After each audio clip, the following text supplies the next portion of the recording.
అయితే ఇదంతా ఒక కట్టు కదా. సాయికృష్ణ ఒక బాలికని, మైనర్ బాలికని, అంటే అప్పుడు మీరు మైనరే, అవును. మైనర్ బాలికని ఒక రూమ్లో ఉంచి రేప్ చేసి తన ఫ్రెండ్స్ తోటి రేప్ చేయించాడు. ఇది తట్టుకోలేక ఆ బాలిక తండ్రి ఆత్మహత్య చేసుకొని చచ్చిపోయాడు అనేది ఒక కట్టు కదా. అయితే అదంతా జరిగి చచ్చిపోతే మా డాడీ అప్పుడు చనిపోవాలి. మాకు పెళ్ళైపోయి మా బాబు పుట్టిన తర్వాత చనిపోయాడు మా డాడీ.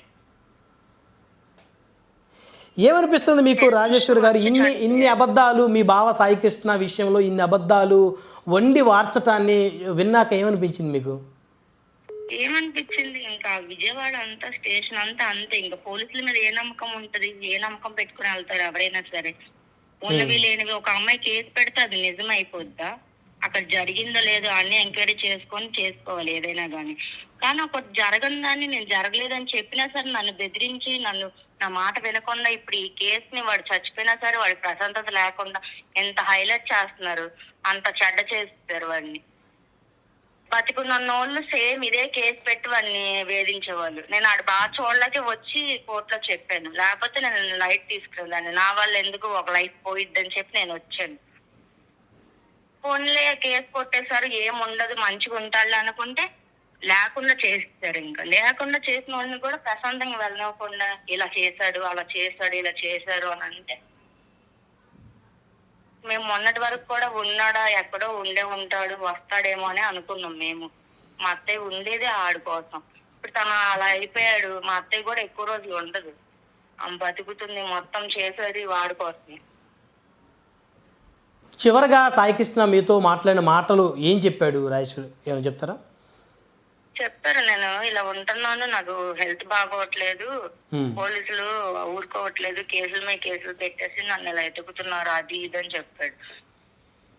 ఇంటికి వెళ్ళావా అని అంటే, లేదు నేను ఇంటికి వెళ్ళట్లేదు, అమ్మని చూడాలనిపిస్తుంది, అమ్మ ఎలాగుందో, అమ్మకు కూడా ఒంట్లో బాగోట్లేదు, నువ్వు ఒకసారి ఫోన్ చేసి మాట్లాడు అని అన్నాడు.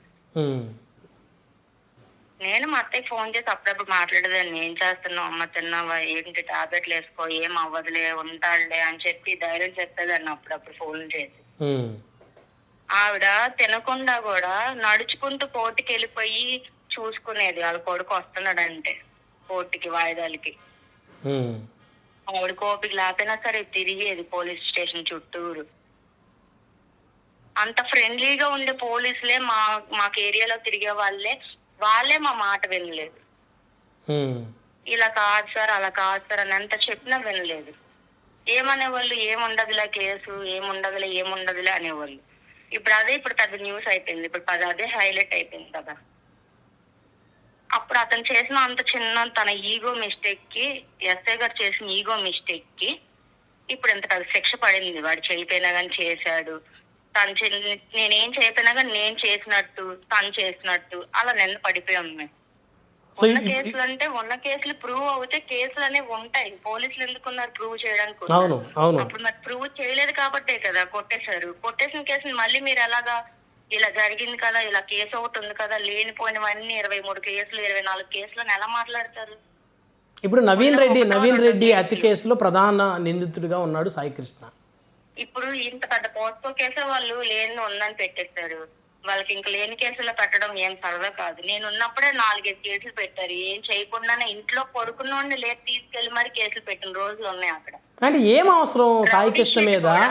రౌడీ షీట్ కూడా అక్కడ, అదే అప్పుడు గ్యాంగ్ వార్ అయింది కదా తోటా సందీప్. అవును, ఆ గ్యాంగ్ వార్ అయితే ఆ గ్యాంగ్ వార్ లో అక్కడ చాలా మందికి రౌడీ షీట్లు ఓపెన్ చేశారు. అప్పుడు మా బావ ఇంట్లో పడుకుంటే 2 కానిస్టేబుల్ వచ్చి సార్ పిలుస్తున్నారు ఐడెంటిఫికేషన్ కోసం అని చెప్పి ఆధార్ కార్డు తీసుకుని రమ్మని చెప్పి కేసు ఫైల్ చేసేసారు, రౌడీ షీట్ ఫైల్ చేసేసారు. అప్పటి వరకు లేదా రౌడీ షీటు? లేదు. అలాగా అన్ని లేనివి అవినివి అన్ని కానించుకుని అన్ని అలా చేసి అలా స్టేషన్ లో చేసి చివరికి లేకుండా చేసింది. సో ఇప్పుడు సాయికృష్ణ ఇంకా లేడు అని ఫిక్స్ అయిపోయారా ఆయన కుటుంబ సభ్యులు కానీ మీరు కానీ? మేమైతే ఇంకా ఎక్కడో ఉంటాడు, ఏదైనా చిన్న హోప్ ఉంది, ఉన్నాడేమో అని. అంత తేలిగ్గా హోప్ తీసేయలేము కదా. సిఏ అయినా సరే ఏదైనా ఒక చిన్నది అలా ఇన్సిడెంట్ జరిగితే ఫ్యామిలీకి ఇన్ఫార్మ్ చెయ్యాలి. వాళ్ళు చూపించుకుంటారో వాళ్ళకి ఏమైనా అవుతే అది వాళ్ళు చూసుకుంటారు, ఆ సెకండ్. ఫస్ట్ ఇన్ఫర్మేషన్ ఇవ్వాలి కదా ఏమైనా అవుతే. అవును. ఆయన ఇన్ఫర్మేషన్ ఇవ్వకుండా అలా చేసేసి తీసుకురాలేదు. ఇప్పుడే కాదు, ఆవిడ ఎందుకు అంత కంగారు పడి వెళ్ళి ఆ స్టేషన్ దగ్గర ఎందుకు ఉండేదంటే, ఎప్పుడు తీసుకెళ్ళినా సరే డైరెక్ట్ గా స్టేషన్ తీసుకెళ్లకుండా ఎక్కడికో తీసుకెళ్లేసి కొట్టేసేసి ఇష్టం వచ్చినట్టు చేసి జైలుకి పంపించేసి ఇక్కడ లేడు అని చెప్పేవాళ్ళు. అందుకే ఆవిడకి భయం. అందుకే ఆవిడ ఆ రోజు కూడా వెళ్ళింది ఉన్నాడని.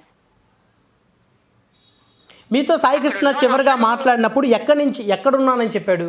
మార్కాపురమా, విజయవాడ? మార్కాపురంలోనే ఉన్నానని చెప్పాడు. మార్కాపురంలో ఉన్నానని చెప్పాడా? అంటే ఏం చేస్తున్నాడు అక్కడ మార్కాపురంలో అంటే ఏమైనా చెప్పాడా?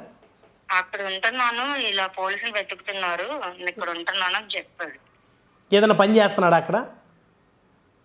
లేదు, నేను బయట రావట్లేదు, ఇంట్లోనే ఉంటున్నాను, ఇలా ఉంటున్నాను అని చెప్పాడు.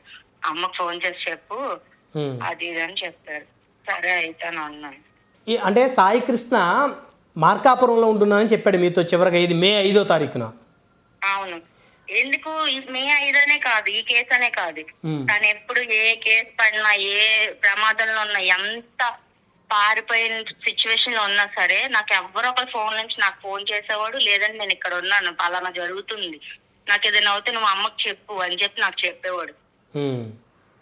తను అంతలాగా ఎందుకు నన్ను నమ్మాడు? పోనీ అంతలా చేసి ఫ్రెండ్స్ తో చేసినోడు అయితే ఎవరైనా ఆ డేకి మరి యూజ్ చేసుకుని వదిలేయచ్చు. పోనీ నాకు దీని వల్ల నాకు ఈ కేసు వచ్చిందని చెప్పి నన్ను ఏదో చెయ్యాలని చూడొచ్చు. మొన్నటి వరకు అంత మంచిగా మాట్లాడి అన్ని విషయాలు నాకే చెప్పేవాడు. ఎందుకు అలాగా? తను నన్ను నమ్మాడు కాబట్టి. కానీ మీ ఇద్దరి స్నేహాన్ని, మీ ఇద్దరి అనుబంధాన్ని ఈ విధంగా క్రియేట్ చేశారు. పోక్సో కేసు ఉందని సమాజం. అవును. బాధ అనిపించలేదా అది విన్న తర్వాత? లేని దాన్ని ఉన్నట్టు చాలా బాధ అనిపించింది. అప్పుడు నేను అంతే బాధపడాను.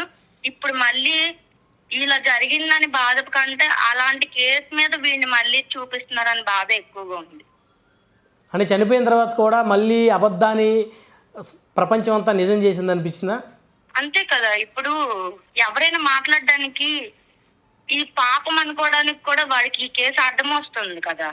ఇలా చేశాడు, ఒక అమ్మాయిని ఇలా చేశాడమ్మా, మీ ఓడేం చిన్నపిల్లోడేంటి అంటే ఒక సిచ్యువేషన్ ని హైలైట్ చేసేసి మీరు తప్పు లేదని చూపించుకోవడానికి అంత చండాలంగా ఎలా చూపిస్తున్నారు అసలు?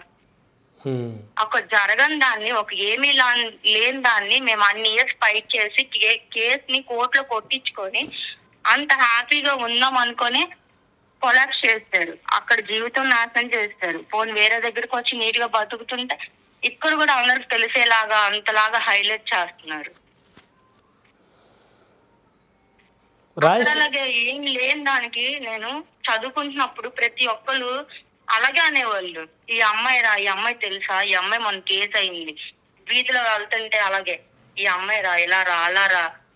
ఒక చెయ్యని దానికి, ఒక జస్ట్ ఇంట్లో నుంచి అలిగి వెళ్ళిన దానికి, నేను చేసిన ఆ మిస్టేక్ కి ఎన్ని రోజులు బాధపడానో అది నాకు తెలుసు. అంతకన్నా ఎక్కువ వాడు పడ్డాడు. ఎందుకంటే వాడు అలా చేశాడు. అరే వీడు ఇంతమందిని చేశాడు, అంతమందిని రేప్ చేశాడు, అంతమందిని చేశాడంటే అక్కడ ప్రూఫ్ ఉండాలి కదా. మీరు అలా చెప్పేస్తారు చేశాడని. అక్కడ ఉన్నది నేను, నాకు తెలుసు చేశాడో లేదో. ఎవరైనా ఆడపిల్లనండి, ఏదైనా తప్పు జరిగితే, ఒక మిస్టేక్ జరిగితే, నేను ఇప్పుడు ఎవరైనా రేప్ కేసు మీద అబద్ధం ఎలా చెప్పగలరు చెప్పండి, చేయలేదని, చేసిన దాన్ని. పోనీ అప్పుడు చిన్న ఏజ్, నాకు తెలీదు. ఇప్పుడు నాకు మెచ్యూరిటీ ఉంది కదా, నాకు మైండ్ మెచ్యూరిటీ ఉంది, ఇప్పుడు నాకు ఫ్యామిలీ ఉంది, పెళ్ళయింది. అయినా కానీ నేను ఎందుకు తన కోసం ఫైట్ చేస్తున్నాను? ఇప్పుడు నాకు ఇంట్లో ప్రాబ్లం అవుతుంది, అయినా సరే నేను ఫైట్ చేస్తున్నాను. ఎందుకో తెలుసా? ఒక తప్పు చేయింది, చిన్నప్పటి నుంచి తనని అలా బాధ పెట్టాను, అలా స్టేషన్ చుట్టూ తిప్పాను. ఇప్పుడైనా సరే వాడి గురించి నిజం చెప్పకపోతే ఇంక నేను వేస్ట్ అని చెప్పేసి నేను మా బాబాయ్ వాళ్ళని కాంటాక్ట్ అయ్యాను. బాబాయ్ నేను మాట్లాడతాను, నాకు ఫోన్ చేయించండి అని. లేచిన కాడి నుంచి అవే రీల్స్, లేచిన కాడి నుంచి అవే యూట్యూబ్ లో అన్ని అవే. లేని తప్పుని లేని మనిషి మీద అలా రుద్దుతున్నారు. అసలు ఉన్నాడో లేదో కూడా తెలీదు. అక్కడ అసలు ఏం జరిగింది ఏంటనే సిచ్యువేషన్ ని వదిలేసేసి వేరే కేసు వైపు డైవర్ట్ అయిపోయి ఇంక ఇదే టాపిక్ గా ఉంది అందరికి.